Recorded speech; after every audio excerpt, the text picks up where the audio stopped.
Hibiki is a weak, useless high schooler who is currently running for his life in an open field while being chased by a rabbit. My ego says I could probably beat that rabbit in a one-on-one, but Hibiki's ego apparently has the day off, so he doesn't want to take any chances. While he's running, he suddenly hears a strange voice in his head, and for a second, he thinks it might be his ego coming to give him advice, but whatever that voice is, it's way too lazy to even bother doing its job. Just then, the rabbit catches up to Hibiki, but in the split second before he gets stabbed, Hibiki manages to pull off one of the most accidental clutches in history. He gets the rabbit's head stuck in his bag, and then he trips and falls over right on top of its head, killing the rabbit instantly. Meanwhile, out in the forest, an elf suddenly hears a voice tell her that someone very precious has just been dropped in the east. Her name is Amalia, and as you can see, she suffers from an abundance of personality. Back on Hibiki's end, he is glad he managed to survive the rabbit attack, but he's still not sure what he's supposed to do because he has no clue where this place is. He has no cell service, and a moment ago, he was hearing voices in his head. His top priority right now should be to gather the necessities for survival, but he never really went camping as a kid, so he doesn't know how to start a fire, and he's not sure if the rabbit meat is even edible. Just as he's wondering what to do, he hears the voice in his head again, and it offers to appraise the rabbit for him. As it says this, a screen appears in front of Hibiki, and he is informed that the horned rabbit meat is indeed edible. Hibiki has no idea why he is seeing floating screens out of nowhere, but if the rabbit meat really is edible, then he decides it would be best if he took it with him just in case he needs food later. After sticking the rabbit carcass in his bag, Hibiki starts trying to figure out what that voice in his head was, and he recalls that the last time it spoke, it was responding to a question he asked, so he holds up his bag and asks what it is. Just as expected, the system responds and informs Hibiki that it is a bag made from materials that do not exist in this world. He now knows how to trigger the system's responses, so he decides to try a few other things and asks the system to appraise the sky, but the system tells him that there's nothing there to be appraised. He then looks to the ground and asks the system to appraise it, and to his horror, he is informed that he is looking at a level 273 Maze Eater. Hibiki tries it a few more times to make sure it's not a fluke, but the ground is definitely a Maze Eater, and he's not prepared to deal with that, so he decides to ignore it and move on. He then attempts to appraise himself, and sure enough, a panel shows up with his name, age, and stats all laid out. Hibiki is 16 years old, and his job is apparently that of an appraiser, which makes no sense to him, because up until a few minutes ago, he was still just a normal high schooler. He attempts to ask the system how he ended up here, but it doesn't respond to him this time, and now that he thinks about it, he has been way too casual about there being a disembodied voice in his head. He asks the system what it is, and he is informed that the system is his status support, and it is not allowed to answer any questions about personal information. It is also not allowed to talk to him unless it's answering a question, so Hibiki can't hold conversations with it at all. From his status screen, Hibiki can see that he has a bunch of skills and he's not sure what they do, so he decides to try them out one after the other. The first skill he uses is called Expert Eye, and for a second, Hibiki's ego kicks in, making him believe he's about to become a top 3 isekai protagonist with this, but nothing happens. Fortunately, no one was here to see him embarrass himself like that, but he now knows that he knows absolutely nothing about these skills, so he asks the system if there's a tutorial of some kind that he can use. The system informs Hibiki that he is already in the tutorial, but he's not sure what that's supposed to mean, so he decides to continue testing out his skills. The next one is called World Map, and as he activates the skill, a screen appears in front of him with a bunch of lines drawn on it. This isn't exactly what he was expecting when he activated the world map, but he assumes the lines must represent the path he took to get here when he was running away from the rabbit. By the looks of things, he has been traveling in circles this entire time, which is disheartening to find out, but at least now he won't make that same mistake again. After walking for a while, Hibiki eventually finds a road, and he's really excited because this means he can finally make his way to a town. But he apparently got a little too excited because he ends up tripping and falling face first onto the stone-cold road. Just then, the system informs Hibiki that he has received the title of Castaway in an isekai, which makes no sense to him, so he adds it to the growing list of things he doesn't understand. As he looks away from the system window, he suddenly hears the sound of a growl terrifyingly close to him, and even my ego doesn't think I could handle this one, so Hibiki is definitely cooked. Fortunately for him, the monster gets shot in the head before it can hurt him, and the one responsible for the shot is Amalia. She walks up to Hibiki and asks if he's okay, and Hibiki says he's fine, but then she asks him what he was doing in the Maze Eater. Hibiki still has no idea what a Maze Eater is, so Amalia explains that it's a monster that usually disguises itself as grassland. It won't attack you directly most of the time, but it makes people who get stuck in it travel in circles until they eventually get exhausted, at which point it devours them. Hibiki is shocked that he was so close to being devoured, but when Amalia asks him why he was out there in the first place, he explains that it wasn't his choice. He just kind of showed up there. Amalia is really confused when she hears that. So while she's trying to figure out what Hibiki means, Hibiki tries to figure out who she is by appraising her. Thanks to the system, Hibiki learns that Amalia is a real-life elf, but the most shocking piece of information is the fact that she's 56 because he thought she was way younger. Amalia suddenly pulls Hibiki's head into her chest and says she's glad that an innocent child didn't fall victim to the Maze Eater, but hearing her call him a child. Hibiki asks Amalia how old she thinks he is. Because of how short Hibiki is, Amalia had assumed that he was 10 years old at most, but he informs her that he's actually 16, and pulling a random teenager into your chest is weird no matter how you look at it, especially because in this world, you are considered an adult once you turn 15. Hibiki and Amalia end up spending the night camping together, and Amalia apologizes for the misunderstanding earlier, but Hibiki says it didn't really bother him. After eating the horned rabbit Hibiki caught for dinner, the two sit down to have some tea, and Hibiki takes the opportunity to ask Amalia what this place is. She explains that this is the kingdom of Habarashia, but she doesn't understand how Hibiki could be so clueless about this country. So he explains that he's not from around here. He says he comes from a faraway country called Japan, but Amalia says she's never heard of a place like that before, and the fact that she doesn't know what Japan is confirms to Hibiki that he is indeed in a new world. Amalia can tell that Hibiki must be anxious about being so far away from home, so she offers to stay for a while and take him to a nearby city so he can get his life started, and Hibiki really appreciates the gesture. Once it's time for bed, Amalia casts an air alarm spell to warn her in case anything dangerous gets close, but Hibiki had already fallen asleep before she was done casting. She's surprised that he trusts her so much even though he literally just met her, and that's not the only thing that's strange about this kid. He has no knowledge of this world, and he is wearing clothes that she has never seen before, so she assumes he must be the precious person that the spirits told her about before she came here. Before Hibiki was sent to this world, he would spend his days hanging around with his friends, and they were all excited for the upcoming summer break since they had all grown so much, all except Hibiki, who's still a solid 4'11". The others try to encourage him by saying there's still hope for a growth spurt down the line, but Taiki, on the other hand, is actually jealous of Hibiki because, somehow, in exchange for the debuff in height, all the MILFs he meets absolutely fawn over Hibiki, and he has no idea why. Now that he thinks about it, Taiki is right. That conversation happened on the last day of school before summer break, and Hibiki was about to enter a classroom when all of a sudden, there was a bright flash of light, and the next thing he knew, he was here. Hibiki wakes up and wonders if his friends are alright because they are probably worried sick about him right now, and to make matters worse, his phone is at 12%, so it's going to be dead soon. Just then, he feels something hard hit his head, so he looks over to see where it came from, and it turns out it was just a button that couldn't contain Amalia's personality. He gets up to take a look at all the floating particles in the air, and he's curious about what they are, so he asks the system to appraise them. And he is informed that these are part of a magic barrier that Amalia set up to warn her of intruders. The fact that magic exists here is further proof that this isn't his original world, so Hibiki needs to start thinking of a way to get back as soon as possible. He sits on a rock nearby and decides to take a look at his stats again to figure out what he's got. He asks the system what an appraiser is, so the system explains an appraiser is a job class of B-rank rarity. It allows you to view the information and abilities related to a target, but since it is a non-combat class, it doesn't come with any skills that are useful in battle. That's all the system is willing to tell him. But Hibiki still has a lot of questions, like what the provisional part of his job means, but he's going to have to leave that for another day. The next morning, Amalia wakes up and is startled by the realization that her melons have been hanging in the wind all night because she didn't realize she had lost a button. A moment later, Hibiki wakes up, so she turns away in embarrassment, and when Hibiki realizes what's going on, he pulls out the button that hit him in the face last night. But that makes Amalia think he intentionally stole her button, so she punches him in the face. A little while later, once the misunderstanding has been cleared up, Amalia apologizes to Hibiki for hitting him. Hibiki says it's fine since she did give him a potion to heal his wounds, so there are no hard feelings. As they walk, Hibiki asks Amalia how far away the city is from here, and by her calculations, once they get out of the forest, they should be able to get there in about half a day.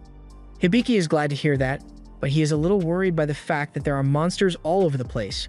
Amalia tells him he doesn't need to worry about monsters as long as she's with him, but she's surprised that he could sense the monsters in the first place. Hibiki says he just saw them thanks to his world map skill, but the second Amalia hears that, she freaks out because the world map skill is an insanely useful AAA skill. She says any adventurer would love to have a skill like that, but Hibiki doesn't get what the big deal is since all it does is show him where he has been before and alert him to nearby monsters. As a matter of fact, he can see something called a crystal horned rabbit nearby, and the second Amalia hears that, she becomes excited because crystal horned rabbits are extremely valuable. They are easily worth over 200 gold coins, so she grabs Hibiki and asks him to show her where the rabbit is. They eventually track the crystal horned rabbit down, and after appraising it, Hibiki finds out a few things about it. It is stupid, it has an escape skill, and it also has a detect presence skill. Amalia is able to mask the scent and sound of herself and Hibiki using her wind magic to keep the rabbit from sensing them, but as long as it has the escape skill, none of Amalia's attacks are going to land. However, there is one exception. When the crystal horned rabbit is attacking, it can't use its escape skill, and now that Hibiki knows that, he comes up with a plan. He suggests they should trick the rabbit into attacking him so it can't use escape. Amalia doesn't think the rabbit will fall for such a simple trick, but Hibiki assures her that it will work. When it's time to execute the plan, Amalia creates a bunch of rock walls around it to force it towards Hibiki, who is laying on a rock as bait, and once it starts charging at him, she shoots it in the head. She's surprised by how easy that was since she expected such a valuable monster to be harder to catch, but she's not complaining about the easy victory. Hibiki also leveled up a lot from the success, even though Amalia was the one who killed the rabbit because he contributed a lot to the success of the plan, so it's a win-win. Hibiki and Amalia later arrive in the city of Raoul, and since Hibiki's strange clothes would probably draw some unwanted attention, Amalia offers him her hood to cover up until he can get a new set of clothes. She also reminds him they're going to get a good chunk of change after she sells this crystal horn, so they can go shopping for some armor and weapons too. Speaking of money, Hibiki asks her how much a gold coin is worth here, but she is shocked to hear that, of all things, Hibiki is even oblivious to how money works. Hibiki doesn't want to lower her impression of him any further, so he pretends that he was just joking about it and instead asks the system to explain it to him. The system responds and explains that one gold coin is worth around 10,000 yen. So when Amalia said that horn is worth 200 gold, that's the equivalent of 2 million yen. It makes sense that she was so eager to get it. Amalia puts her hand on Hibiki's face and tells him that he should probably refrain from making himself sound totally clueless in this town, because if he's not careful, he's going to get scammed. He knows she's right, but the way she said it really annoys him for some reason. A few minutes later, Hibiki and Amalia arrive at the guild, and the other guild patrons are surprised to see her, but even more surprised that a loner like her has a friend now.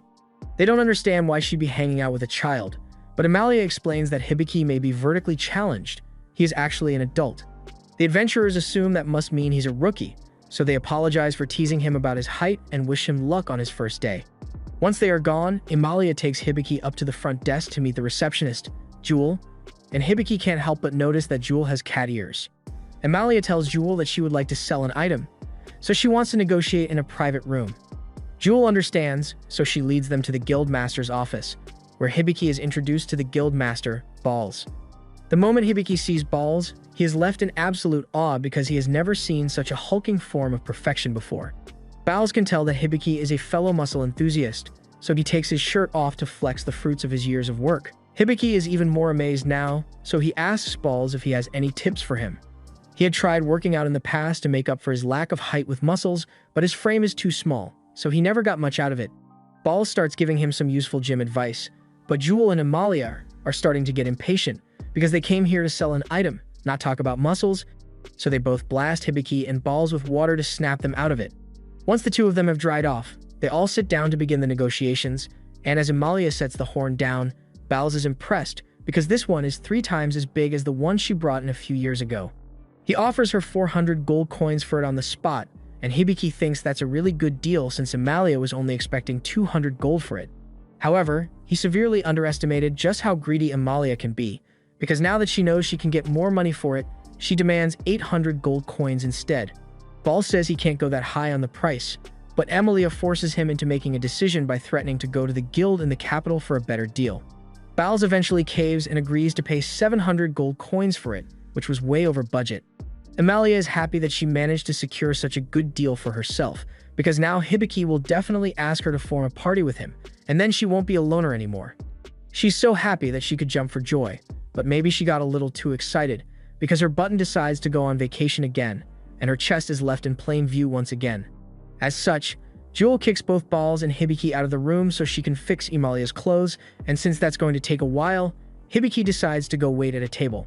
While he's there, the system informs him that his level 1 tutorial skill has reached the level up requirements, which is nice. But Hibiki isn't exactly sure what that means, so he asks for an explanation.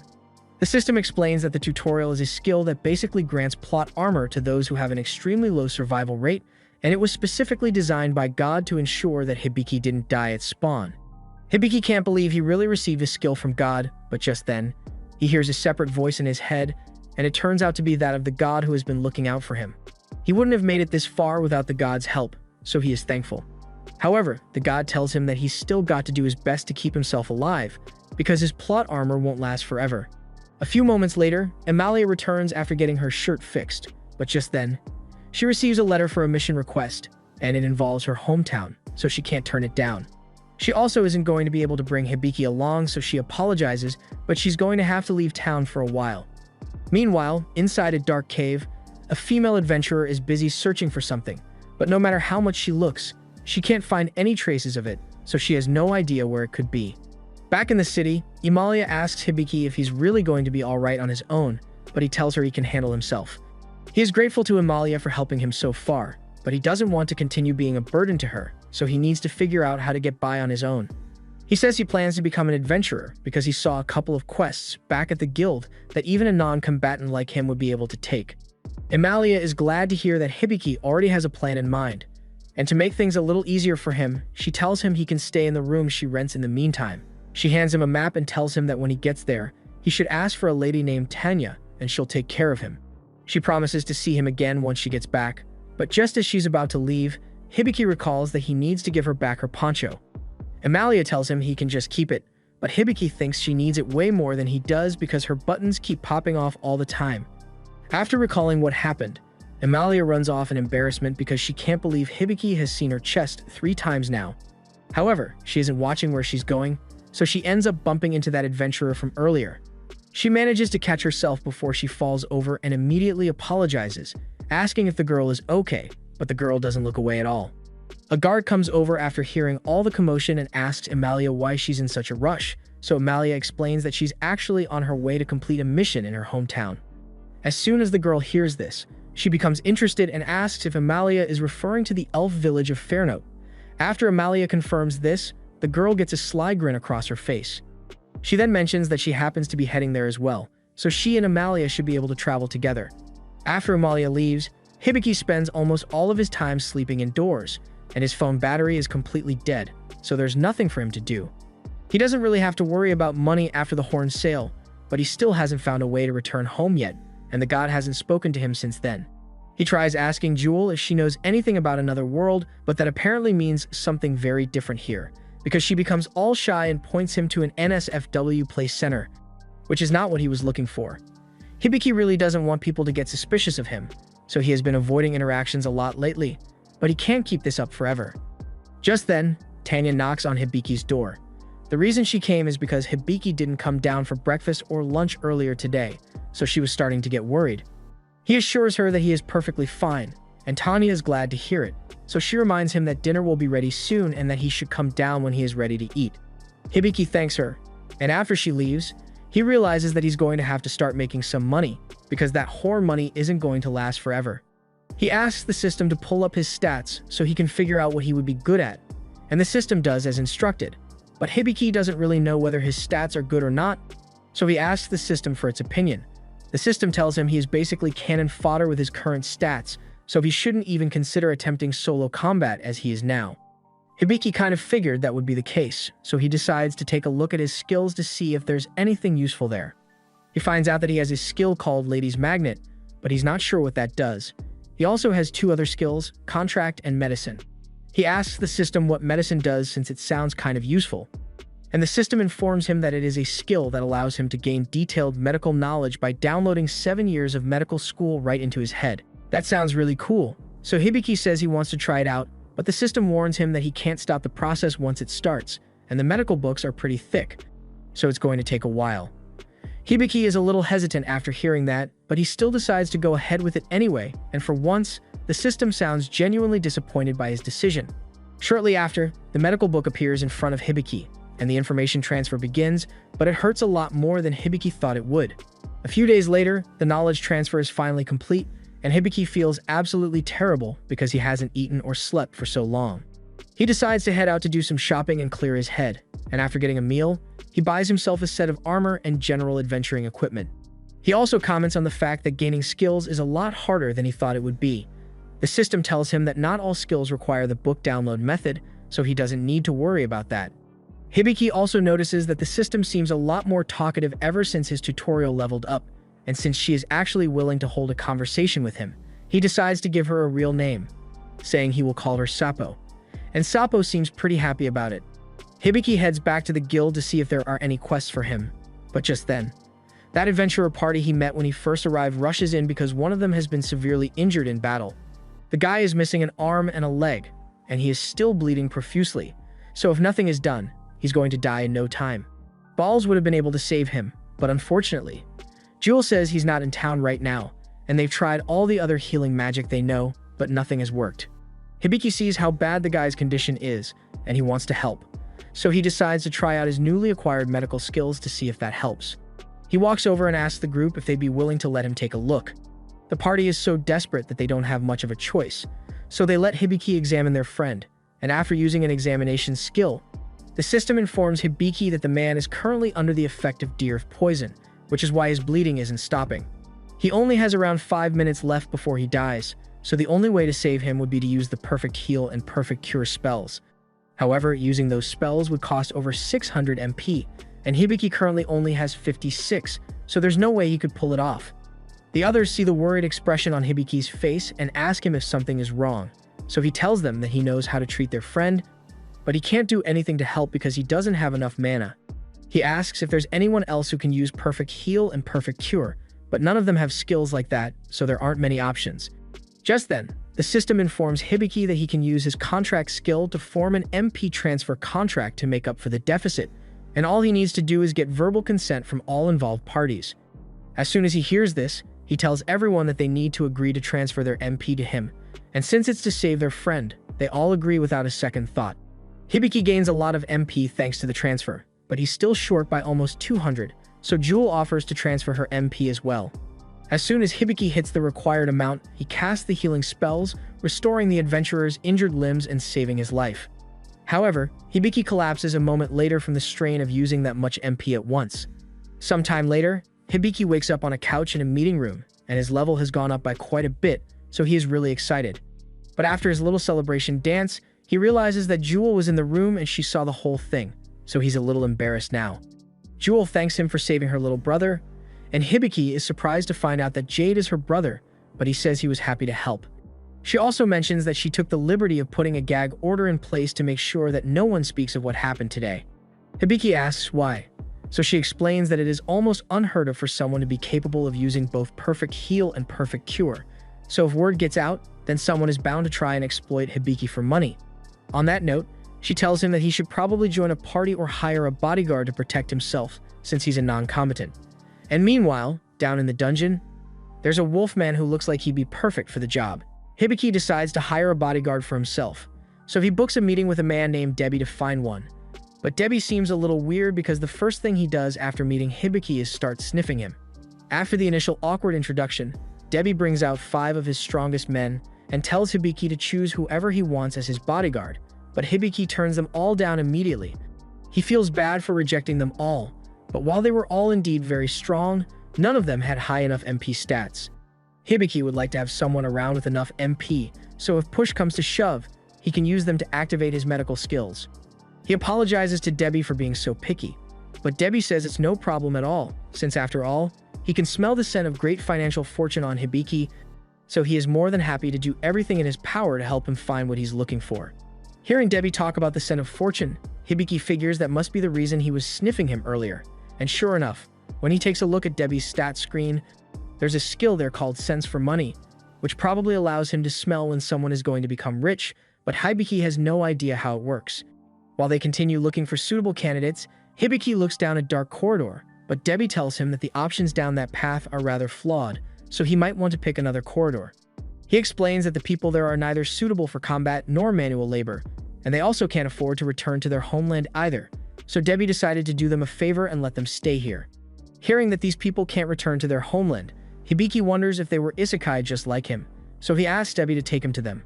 Debbie does as Hibiki asks and leads him down the corridor, but they eventually come across a cell with a wolfman and a little girl inside, and Debbie can already tell what Hibiki is thinking, so he clarifies that this isn't one of those slave situations.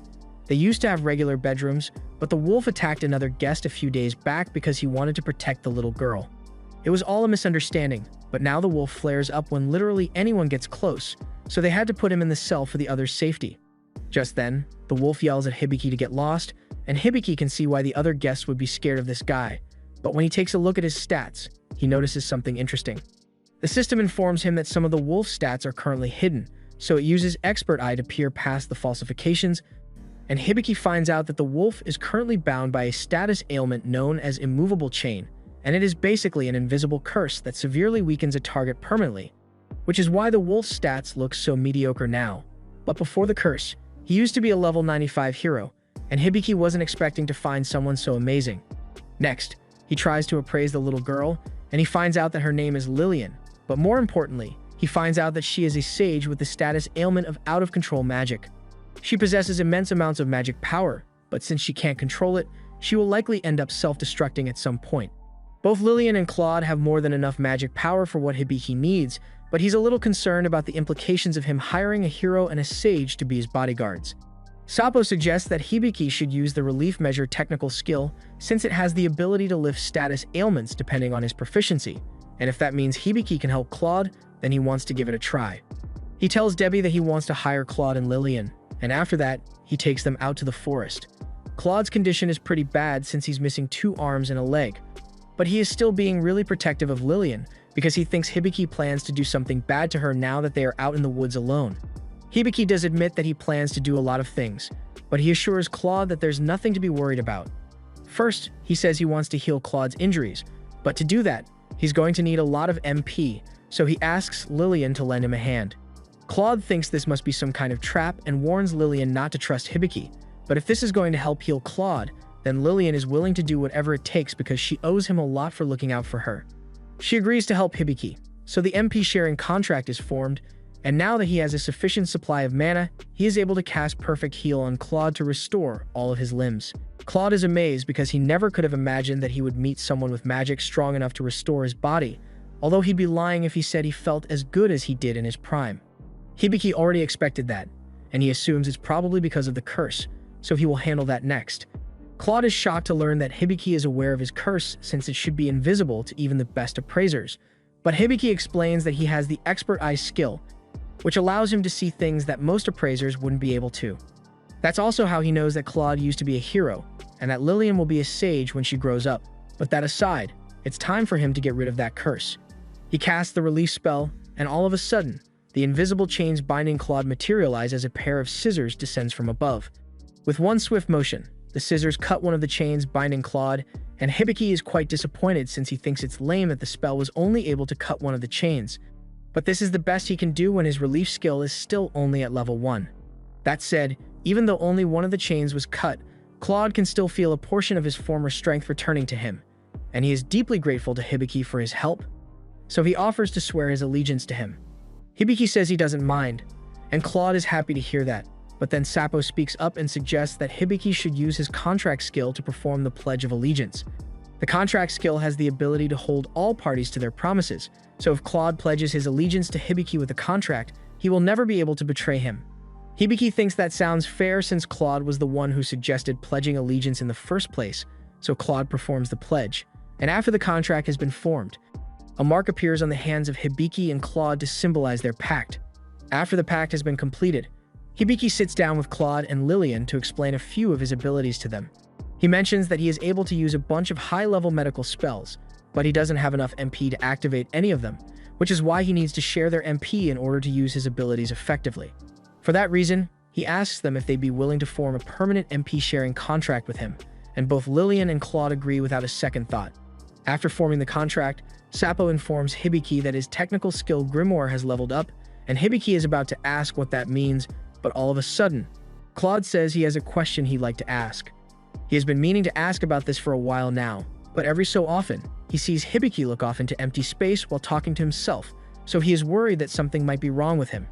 Hibiki assures him that it's nothing to be worried about, and he explains that he simply has a voice in his head that provides him with useful information from time to time. And Hibiki kind of expected him to think he's crazy after saying something like that, but to his surprise, Claude actually seems to know about the voice. He recognizes it as the tutorial skill, and if Hibiki has the tutorial skill, then that must mean that he's a person who was brought here from another world. Hibiki can't believe Claude knows about transmigrators, but he doesn't really know much about the title. He had just heard about it before. However, Lillian, on the other hand, has never heard of isekai before, so she asked for an explanation, and Claude explains that it simply means that Hibiki came from a faraway place. Hibiki asks them if they are really okay with him being from another world. Claude says it doesn't bother him at all, and furthermore, anyone would be happy to team up with Hibiki since he is someone who possesses the elusive tutorial skill that is only directly granted by God. Hibiki is shocked to learn that the tutorial skill is really that overpowered, so he calls up God and asks him if it's really that strong. God says it's not that big of a deal, but then again, the tutorial skill is currently eating up about a third of his power, so maybe it is overpowered. After discussing the details with Claude, he says he believes that the god Hibiki is connected to is the chief god. All in all, there are 11 gods that exist in this world, and the chief god is believed to be the first one, so divine abilities like the tutorial and expert eyes can only be granted by him. Hibiki had no idea that the chief god was the oldest one in this world because he always speaks casually to him, but Claude thinks that means the chief god must have taken a liking to Hibiki. However, Hibiki thinks that if anything, the gods favor Claude and Lillian more because being granted the skills of a hero and a sage are incredible. Though, he does think that the gods went a little too far when they gave Lillian the Raging Sanctuary skill because it's a little too much for a child to bear. Lillian asks what Hibiki is talking about since she has never heard about the skill before, so Hibiki explains that it's a skill that gives her enormous amounts of magic power, so much so that her body can't control it all. Lillian is heartbroken to hear that because that uncontrollable magic is what caused her to be ostracized by her family and sold to settle alone. Claude mentions that magical skills like that are usually the jurisdiction of the magic god, so Hibiki doesn't understand why the chief god gave Lillian a skill like that, and the chief god admits that he may have messed up when he gave Lillian that skill. When the magic god finds out what he did, she is absolutely livid. After dealing with the chief god, the magic god introduces herself to Hibiki and apologizes for the trouble, but once one of her skills has been assigned, it can't be taken back, so Lillian is stuck with the Raging Sanctuary. But fortunately, Hibiki also happens to possess one of her Grimoire skills, so since he is currently linked to Lillian via contract, her MP can be regulated if he adjusts the output. Hibiki decides to try out the skill the god of magic talked about, so he activates it, and a little cat named Ven spawns. Ven explains that she was sent by the god of magic to explain the ins and outs of magic to him, but before she can even finish her sentence, Lillian picks her up and starts petting her because she's so cute. Hibiki joins in on the fun as well, and Claude looks visibly upset because he is feeling left out. Once Hibiki is done petting Vane, he asks her what exactly he needs to do to use magic, and she explains that she herself is the Grimoire, so she will take care of all the spell casting for him. Hibiki thanks her for the help and pets Vene on the head again, but doing so sends Claude over the edge because Hibiki hasn't pet him even once, yet this cat that appeared 10 seconds ago has been receiving so much attention from him, and he won't stand for this injustice. A moment later, Claude calms himself down and apologizes for the outburst, and Hibiki completely ignores the whole thing while asking Vene to explain a few things about magic to him. But Vene is too shocked by everything that just happened to even move. Hibiki decides to take Claude and Lillian to go shopping for some gear, and after Claude has picked out his armor, he looks like a true warrior. That said, Hibiki is rather surprised by the fact that Claude uses a spear as his main weapon, since he always assumed a hero would only use a sword. Claude explains that a spear is the most suitable weapon for his build, and as for why he's only wearing a partial set of armor, it would be way too hot in there if he wore a full set. After Claude, Lillian picks out some gear as well, and Hibiki thinks it looks good on her, but then the storekeeper tells him it's going to cost 25 gold, and Hibiki is in shock at first because that sounds like a steep price, but apparently, that's pretty cheap as far as adventuring gear goes. Lillian tells Hibiki he doesn't need to buy the gear for her if it'll cost too much, But Hibiki assures her that it's perfectly fine because her life is way more important to him than a little money. But even though he says that, with how much they've already spent, they are going to be broke soon if they don't complete some quests soon. And to make matters worse, because Veni is feeling left out with everyone else getting new gear, he picks out a collar, which costs Hibiki an additional 15 gold coins.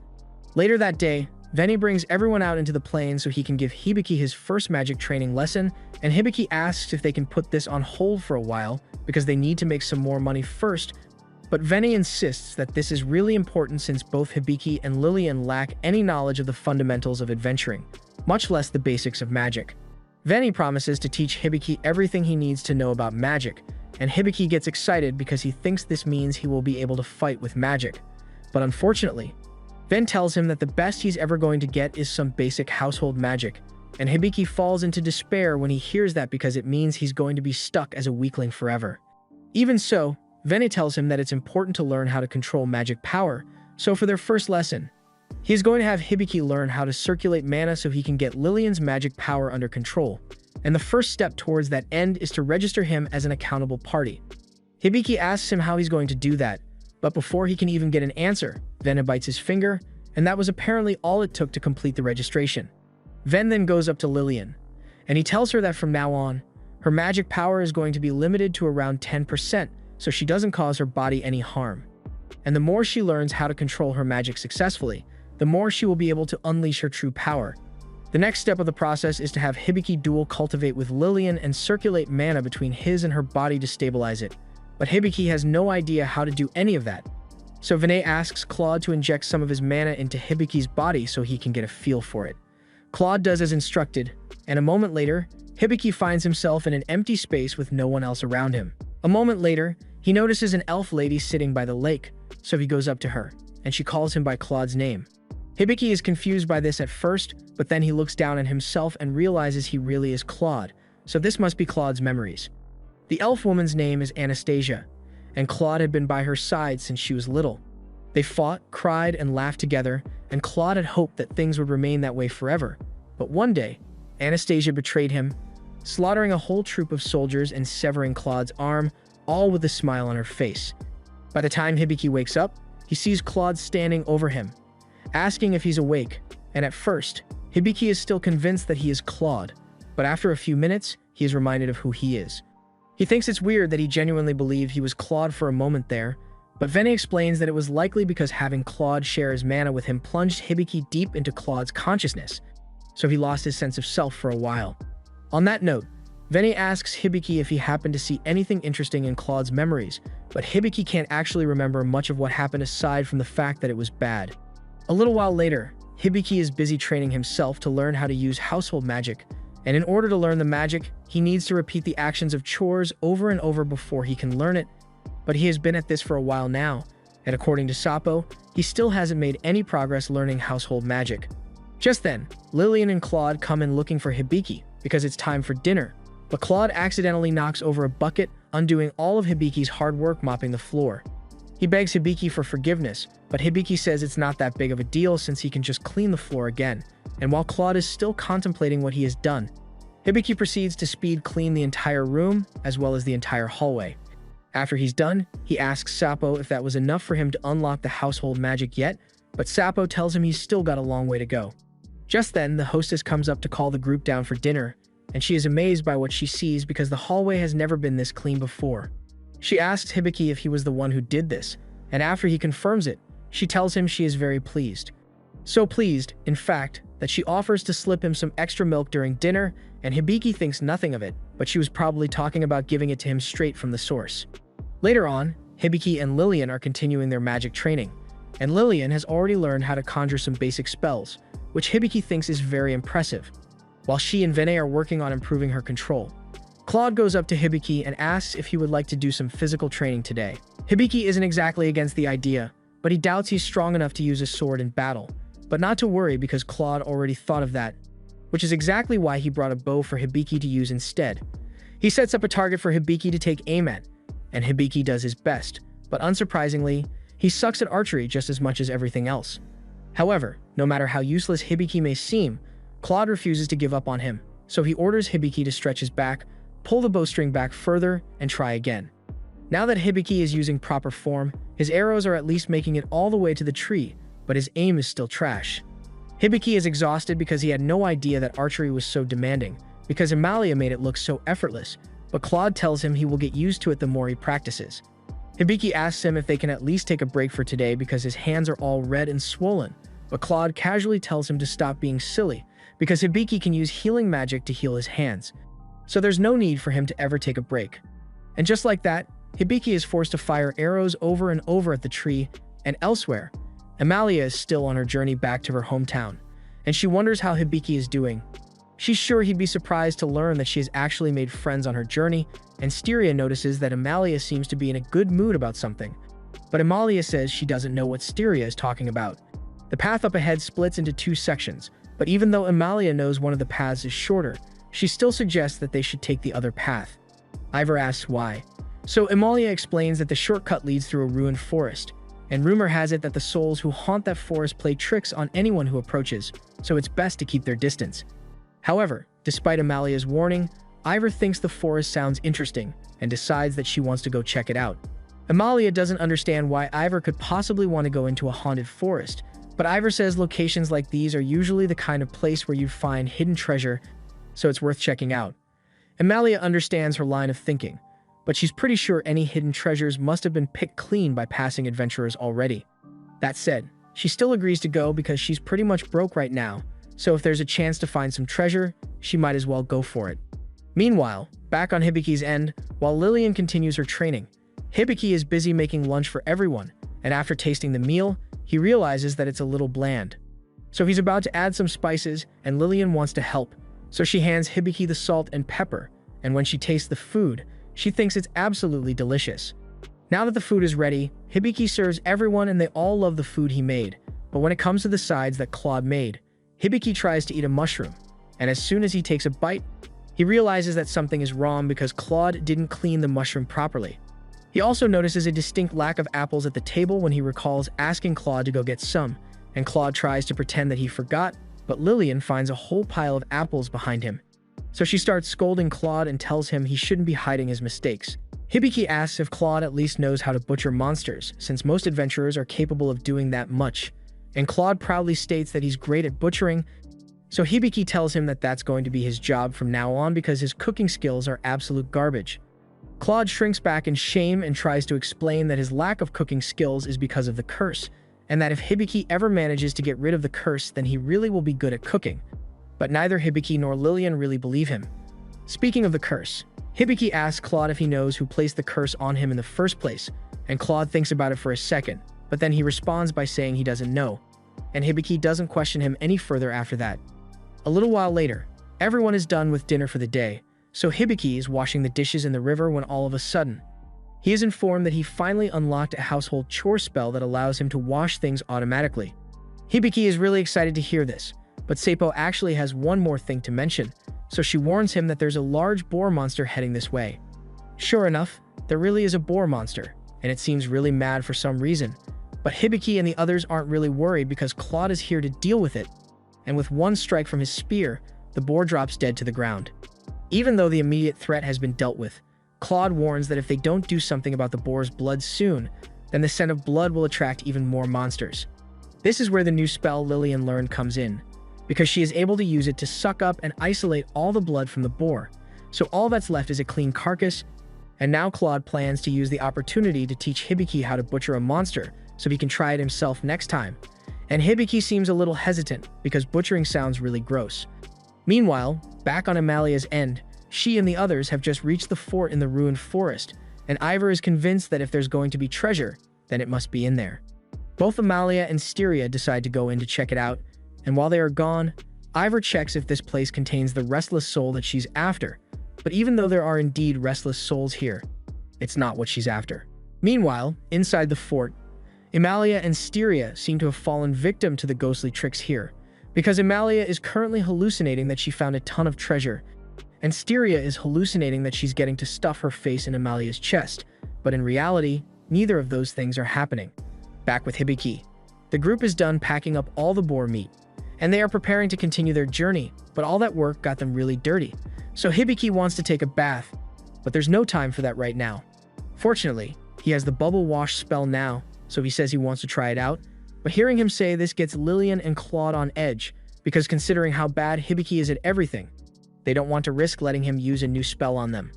However, it's already too late to back out now since Hibiki has already cast the spell on Claude, and it turns out that it works really well because Claude looks like a Wolfman model now. Hibiki and the others are pretty broke right now after all the expenses they have incurred, so he suggests that they should finally start taking adventuring quests to make some money. Everyone is in agreement on this since Hibiki and Lillian have gotten a fair bit stronger after all their training, but Claude still insists that they start with only F-rank jobs. After that, they go to Jewel to officially register as adventurers, and once that is done, Claude picks out a bunch of F-rank quests for them to do. Hibiki asks him why they are doing so many, so he reminds Hibiki that F-rank quests pay close to nothing. So if they want to make any real money, they need to complete multiple at once. Among all the quests, Claude happens to notice that one quest is ranked pretty high. The quest is to find a bandit who is on the run, but the only lead available on who this bandit is the sale of their tail. And that's not a lot to go off, which is why the quest rank was raised. Hibiki doesn't really have any intention of getting involved with bandits, so he decides to just ignore it and carry on with the missions he currently has. A little while later, Hibiki is out in the forest hunting, and he has found a rabbit close by, so he raises his bow to see if he can take it down from here.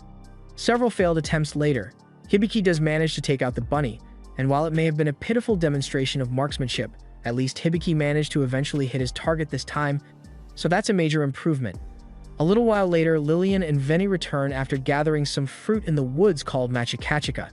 It is mainly used as a marker so you don't get lost while traveling in the forest, and to demonstrate, Lillian proceeds to chuck one of the fruit at a tree, covering it in rainbow-colored juice. Meanwhile, on Amalia's end, her group has set up camp for the night, and they are approaching the border of the Elven Kingdom, so their journey has almost come to an end. Ivel is quite disappointed with how this turned out because she hasn't found any traces of the woman's soul she has been looking for, and Amalia still has no idea that Ivel only agreed to come because of her search and not because she wanted to be friends with her.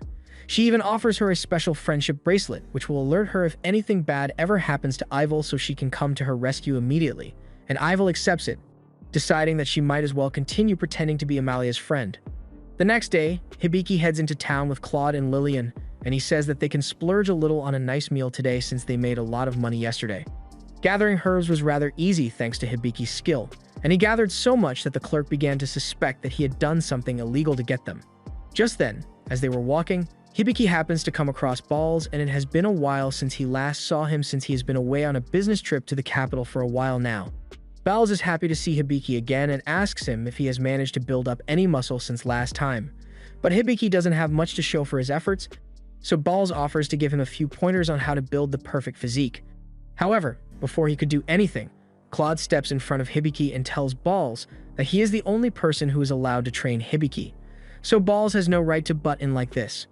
Balls tells him he's doing a terrible job of training him since he clearly doesn't have enough muscle to be an effective adventurer. But Claude believes that growing large muscles will only slow Hibiki down, so there's no point in doing weight training. The two are really starting to get on each other's nerves now, so they both draw their weapons and attack one another. Claude tries to tackle Balls to the ground, but Balls' thick muscles make him as sturdy as a brick wall, so he doesn't even budge an inch. He then begins putting pressure on Claude, and the shockwave from their clash is starting to cause collateral damage, so Hibiki is starting to wonder how strong Balls really is. He asks Sapo to scan him, and after she does, it is revealed that Balls' stats are absolutely stacked, so there's no way Claude can win this battle. Balls tells Claude to just give up already and knocks him back because he is clearly stronger, but Claude refuses to back down. However, before the two could start fighting again, Jewel shows up after hearing all the commotion, and she blasts them with a wave of ice magic to stop the fight. After Claude and Balls have been incapacitated, all of a sudden, a fat woman comes running down the street yelling that someone just stole her purse. And speaking of thieves, Veni asks Hibiki where his bag of money went. Hibiki had no idea that the bag was even gone in the first place, but Jewel tells him that when she got here, he wasn't holding a bag at all. She assumes this must have been the work of that bandit she told him about yesterday, and he's mortified because all of his hard work just went to waste. Jewel apologizes for his loss, but there's not much she can do to help, since they don't have any info on what the bandit looks like. All they know is that the bandit can make their tail look like a snake sometimes, and they usually target rich people whenever they are stealing. That really isn't much information to work with, but they need to do something if they are going to get their money back. So they come up with a plan and have Hibiki disguise himself as a girl to lure the bandit out without them recognizing him. The idea is that if they leave a fake bag of money on the edge of the table, then when the thief inevitably tries to come steal it, they'll be able to catch her red-handed, and Claude is waiting at a nearby table to beat the crap out of the bandit for stealing from Hibiki. Soon after, the waiter comes over to take Hibiki's order, and Hibiki decides to order some pancakes. But after the waiter brings the order out to him, Claude suddenly gets up and yells that they've been tricked because it turns out that the waiter was the bandit all along. And she just stole the dummy bag that they left on the table, and she is currently running away as they speak. Fortunately, they had thought ahead and put some of the Machikachika fruit juice in the bag, so they are able to follow the trail and track the bandit down to an underground club. The place may look shady, but everyone here is actually pretty nice, and nothing illegal is going on. So they start wondering what a bandit would be doing down here. But just then, a woman in a hoodie brushes past Hibiki, and Claude thinks she looks rather familiar, so he asks Hibiki to use his appraisal skill on her, and sure enough, they find out that the woman is indeed the bandit. They follow her out into an alleyway and Claude cuts her off from the front, while Hibiki and Lillian cut her off from behind. Fauna tries to feign ignorance and asks them if there's something wrong, but Hibiki already knows for sure that she's the bandit, because his appraisal skill showed him everything, including her full government name and the fact that she's got a special tail transformation skill. Fauna realizes that there's no point in hiding anymore if he already knows that much about her, so she takes off her cloak to reveal herself, and Claude clearly thinks she's hot. Fauna goes on to say she knows that Hibiki was trying to trick her with the dummy purse he set on the table earlier, but she managed to grab the real one off him as well when she brushed past him back there, though. The contents weren't as impressive as the bag she stole from him earlier. Now all that's left is for her to make her escape, so she knocks on some wood nearby, causing a bunch of wood to come crashing down in Hibiki and Lillian's directions, so Claude is forced to go save them, buying Fauna enough time to get away. Claude and Lillian get buried under the wood, so they won't be able to get out for a while, so it's up to Hibiki to go after Fauna on his own. He does his best, but as he is chasing Fauna, he ends up falling into one of her traps and getting strung up by his feet. Fauna is surprised because even though she's a master trap setter, it's almost unbelievable that an appraiser would fall for such a simple trap. Just then, she takes a closer look at Hibiki's shorts, and she's shocked to find out that he's actually a boy. She asks him why he is dressed up like a girl, and Hibiki says he did it to catch her as bait, but even if that was the case, that doesn't explain why he was still wearing the dress after they figured out who she was. Fauna has grown rather interested in Hibiki because she thinks he's pretty cute, so she offers him a deal and says she's willing to give back his money, but in exchange, he will have to do something for her. Hibiki asks her if she wants him to appraise stolen goods for her, and that's pretty much the gist of it. She wants to know whether the things she stole are actually worth something or not, so she takes Hibiki to a bar downtown and starts showing him items from her stash one after another. The first item is a jewel-encrusted ring, and after appraising it, Hibiki confirms that it is indeed real. However, the same can't be said for the second item because although it may look like a pearl necklace, it's actually just a necklace of random rocks that simply happen to look like pearls. Seeing that Hibiki's appraisal skills are the real deal, Fauna slides a wooden bracelet over to him, and Hibiki is a little surprised since this thing doesn't really look like it's meant to be valuable. But he appraises it anyway and tells Fauna that it is an ordinary wooden bracelet with an inscription on it. Hearing this, Fauna perks up and asks Hibiki if he can tell her what the inscription says, so Hibiki tells her that it just says thank you. And Fauna is unbelievably happy to hear that. She explains that the bracelet was the last gift she ever got from her sister, and she has been trying to figure out what the inscription says for a long time, but no one could ever decipher what it said. Which makes sense since Fauna's sister didn't really know how to write, so it just looks like a bunch of nonsense. But Hibiki's appraisal was able to read the intent behind the scribbles even if it was illegible. Hibiki asks if Fauna's sister knows that she's a thief, but Fauna tells him her sister is actually long dead. She got mixed up in some battles back home and didn't make it out alive. Fauna asks Hibiki where he comes from, and Hibiki says he's from a faraway place. So Fauna tells him that if he has a home to go back to, then he had better go back because if he loses it, he won't have anywhere to turn to. He may not really understand what she's talking about, but if Claude is from the same place as her, then she's sure he must have a past that's just as dark as hers. Anyway, she's going to leave now, and as promised, in return for Hibiki's help, she gives him his money back. She also kisses him on the cheek and says she looks forward to seeing him again. Later on, Hibiki returns to the others and tells them about what happened. And even though Fauna got away, at least he managed to get his money back. While he's here, Balls also mentions that he heard that there's a party in the capital that has been growing very quickly lately. They call themselves the Corpse Killers, and they mostly hunt undead, but Hibiki had no idea zombies were even a thing in this world, so he's honestly a little scared, especially since there's a chance that he might run into zombies someday as well. Later on, Hibiki and the others are preparing for bed, and Hibiki is thinking about everything he learned today, but Claude tells him he's bound to learn even more things when he goes on a journey eventually. Hibiki thinks about it, and he does like the idea of going on a journey, especially since it will be a good way for him to figure out how to get back to his world. But when Lillian hears that Hibiki wants to go back to his world, she freezes because she can't believe that he wants to leave them.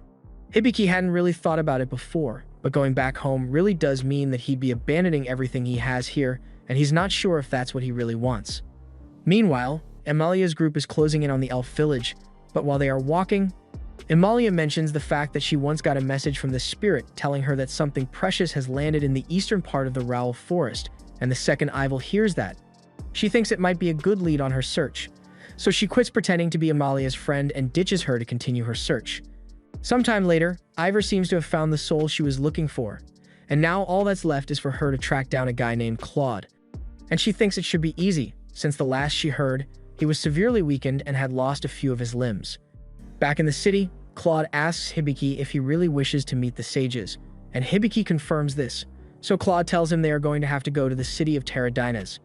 Hibiki has never heard of a place like that before, so he asks where it is, and Veni explains that Terradinas is towards the north. The fastest way to get there would be by taking a shortcut through the northern dungeon, but Hibiki has no idea what a dungeon is either. Claude explains to him that a dungeon is a dangerous place full of all sorts of different monsters, and for that reason, he doesn't think it's a good idea for them to go through there, at least not until they've trained a lot more. Just then, Balls happens to walk in, and he can see that the group is in the middle of a serious conversation, so he asks them what's wrong. Hibiki explains that he and Lillian aren't strong enough to go on a journey that passes through a dungeon, and hearing that, Balls tells him not to worry because he has the perfect solution for his predicament. Later that day, he takes Hibiki out into the forest and tells him it's time to finally start building up his muscles. Claude doesn't like the idea of Balls encroaching on his training time, but he has to admit that if Hibiki is going to improve in any meaningful way, then he needs to get stronger, and Hibiki is prepared to do his best. However, Balls' training is a little more than what Hibiki's body can handle because it consists of juggling rocks, cracking walnuts in between his fingers, and fishing for boulders. But regardless of how tough it is, Hibiki continues trying his best. Meanwhile, on the sidelines, Ven notices that Lillian looks a little sad, so he asks her what's wrong. Lillian explains that she's upset because Hibiki is only working this hard because he wants to return to his original world, and that means he's going to leave her behind. Veni can't tell whether Hibiki truly intends to leave Lillian behind or not, but regardless of his intentions, he is still the same person he was when Lillian met him, so she shouldn't change the way she thinks about him just because he wants to go home. Just then, Tanya happens to come by to watch Hibiki train, and late into the evening, Hibiki is now practicing his bowmanship again, but he still sucks at it. By the time he's done training, Hibiki is absolutely exhausted, but he does feel a sense of accomplishment because he worked really hard today. He asks Seipo to show him his stats so he can see how much he improved, but to his surprise, his stats are exactly the same as they were before he started training. Claude and Balls find that odd since Claude is sure that the amount of bow practice Hibiki did should have been enough to acquire an archery skill, and Balls is certain Hibiki's strength should have increased by now, but neither can agree on a reason for Hibiki's stagnant stats, so they start blaming each other. A little while later, everyone takes a dip in the hot spring, and Claude is having a good time, since it has been a while since he got a chance to relax like this. Hearing Claude say this, Hibiki is reminded of the fact that Claude has a really tragic past, and he would like to learn more about that, so he asks Claude where he comes from. Claude explains that he used to live in a kingdom called Bistronia, but the city was destroyed, and all his friends and family were killed in the process. Hibiki offers his condolences, but Claude tells him there's no need because that was a long time ago, and right now, all that Claude cares about is being by Hibiki's side for as long as possible. Later that night, while everyone is sitting around the campfire, Lillian apologizes to Hibiki for being so distant lately, but she says she really doesn't want him to leave because she cares about him. That said, she understands that it would be selfish of her to ask him to give up on returning home for her sake, so instead, she just gives him a gift. Hibiki asks her what this is, so Lillian explains to him that it's a drink designed to help with exhaustion.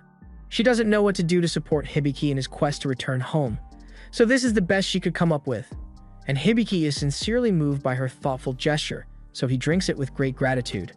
Meanwhile, over on Amalia's end, she is finally back in the elf village, and she is currently taking a bath to relieve all the stress from the journey. But she's a little disappointed that she hasn't gotten a chance to see her father yet, especially since he was the one who called her back on such short notice. By the time she's done with her bath, Ivel and the other maids bring a dress out for Amalia to try on, and she's a little confused by this since it's not like she's here for a party. But Styria tells her that they actually are throwing a party. The king is hosting a feast later that day, and he wants Amalia to attend, which is why he got her this dress. Amalia is now pissed and asks Styria if this party is the only reason her father asked her to return, and as far as Styria knows, that's exactly what happened. Sometime later, out in the forest, Ivor has managed to track down Claude and the others from Hibiki's party, and she's lying in wait so she can intercept them. Hibiki and the others are out here hunting for a silver ruby wolf, but to their surprise, even though all signs point to a silver ruby wolf being nearby, Hibiki's scan is telling him there's nothing nearby. He thinks something is off, and just then, they hear some rustling in the bushes, so Claude raises his spear and prepares to attack. But Ivor puts on an innocent bystander act to convince them that she's not a threat. The act works on Hibiki, so he tells Claude to put his weapon away, and under Hibiki's order, Claude does so. Hibiki doesn't see her as an immediate threat, but he still thinks it's odd that his scan didn't pick up on her at all, so he starts appraising Ivor to see if there's anything suspicious about her. Ivor realizes that Hibiki must be appraising her right now, so she tenses up a little, but even after Hibiki is done with his appraisal, he doesn't find anything out of the ordinary on Ivor's stat screen. Now that they all believe Ivor has been cleared of suspicion, she walks up to Claude and starts feeling up his arm using the excuse that she wants to check out his muscles, but in reality, she simply wanted to verify whether this was a real arm or not, because she could have sworn that she cut it off all those years ago. The others are starting to get suspicious again since Ivor has been touching Claude's arm for a while now, so they ask her what she's doing all the way out in the forest like this, and Ivor makes up an excuse, saying that she was being chased by a silver ruby wolf and ended up running all the way out here. Hibiki gets excited after hearing that since that's the wolf he and the others are looking for, so he asks her where it went, and Ivor informs him that the wolf ran deeper into the forest. After saying that, Ivor notices that Lillian has been staring at her for a while now, almost as if she's onto her, so she decides to leave before she gets found out, and after Ivor is gone, they admit that they were all a bit weirded out by her, but Hibiki checks his map and finds out that there really is a wolf down in the woods, so they decide to go after it.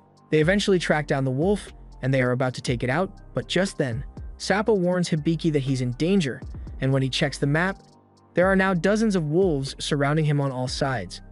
And moments later, Hibiki gets slashed across the shoulder by one of the wolves. The one behind the attack is Ivor, and she is currently sitting in a tree nearby while controlling the wolves. She doesn't understand how Claude managed to regrow his limbs or get rid of part of her curse, but she says it won't matter as long as her wolves eat him alive. Lillian tries to use a healing potion to fix Hibiki's wound, but it isn't working for some reason, and at this rate, it's only a matter of time before Hibiki dies from blood loss. Benny tells Lillian to use the maintenance spell on Hibiki for now to stop him from bleeding, but that's just a temporary solution to the problem, so they need to find a way to treat Hibiki before it's too late. Claude tells Lillian to take Hibiki back to town because he's sure that Balls must have some way of helping him, but Lillian doesn't want to leave him behind. Claude assures her that he will be fine on his own, but if they don't get Hibiki out of here right now, then he is definitely going to die. Lillian reluctantly agrees and casts a lion golem to carry her and Hibiki as they escape back to the city, and Claude stands guard to protect their escape, but he soon realizes that something is off. He was prepared to stop the wolves from chasing after Hibiki, but they don't seem to care about Hibiki and Lillian at all. In fact, it seems like they are targeting Claude specifically, and as Claude gets a good look at one of the wolves, he can tell by the look in the wolf's eyes that they are being controlled, and he gets the feeling Anastasia is behind this somehow. Meanwhile, on Lillian's end, as she is heading to town, a different pack of wolves suddenly begins chasing after her, and it would be really bad if they got caught. So Lillian takes Hibiki into a nearby cave to hide from the wolves, and once they're inside, she uses earth magic in an attempt to block off the entrance for their safety. However, the wolves begin using their vines to break away at the blockade, and there's nowhere for them to run while they are in here, so Lillian desperately begins using wind magic to try and keep the wolves out, but it's only a matter of time before she runs out of stamina, so this is a hopeless situation. And throughout this whole thing, Hibiki can do nothing but lie on the ground because he still can't move his body. He asks Sappo to scan his body or figure out what's wrong with him, and he is informed that he was hit with poison when he was attacked, which is why he can't move and why his bleeding couldn't be stopped with a health potion. Hibiki asks Sappo to cast cure spells on himself, but Sappo tells him that due to his weakened body and mind, he can't cast those spells right now, so it is going to take some time to activate. However, Hibiki doesn't have any time to wait because Lillian is on the verge of breaking down trying to defend him, and Claude is back there fighting all by himself, and Hibiki desperately wants to stop being useless for once and help his friends, so he pushes with everything he's got, trying to get himself to move. All the determination Hibiki just exhibited must have had an effect on the system, because a moment later, Sappo informs Hibiki that his job level just shot up from level 5 all the way up to level 15. As a result, Hibiki is now able to cast the Hypercure spell to get the poison out of his system, and once he is back on his feet, he wants to help Lillian. So Sappo tells him to use a Summon Sacred Beast spell, and all of a sudden, a giant white tiger appears. This is Vene in his true form, Venezilian, the sacred beast of lightning, and he is easily able to decimate the wolves all in one go. After the wolves are gone, Hibiki asks Vene if that's really what he looks like, and Vene explains that thanks to the summoning spell Hibiki cast, he is temporarily able to access his full power, although it doesn't last very long. Hibiki wants to go save Claude, so he asks Sappo if he can cast the spell on Vene again, but Sappo tells him the spell has a long cooldown timer, so he won't be able to cast it again anytime soon. If that's the case, then Hibiki says he's just going to have to do something about it himself, but Vene warns him that the big monster that attacked back there was a silver diamond wolf, and he doesn't stand a chance against something like that, but Hibiki refuses to just let Claude die. He is sure Claude would want them to escape while they can, but just as much as Claude wants to protect them. Hibiki also wants to protect Claude, and Lillian agrees with him. Just then, Sappo tells Hibiki that he now has access to something called the Medicine God's Staff, and it can apparently fully heal all beings within a certain range, but there are some drawbacks. However, before Sappo could tell Hibiki what those drawbacks were, he had already activated the ability, and in that moment, both he and Lillian are completely healed, and a seedling sprouts from the ground, creating a bow. Hibiki picks the bow up, and as soon as he touches it, he is informed that he has gained the spirit archery skill. Hibiki recalls that spirit archery was the same skill Amalia had, so he tries it out, and with this bow, he is actually able to shoot arrows flawlessly, so he finally has a way to fight for himself, and he is going to use this power to save Claude.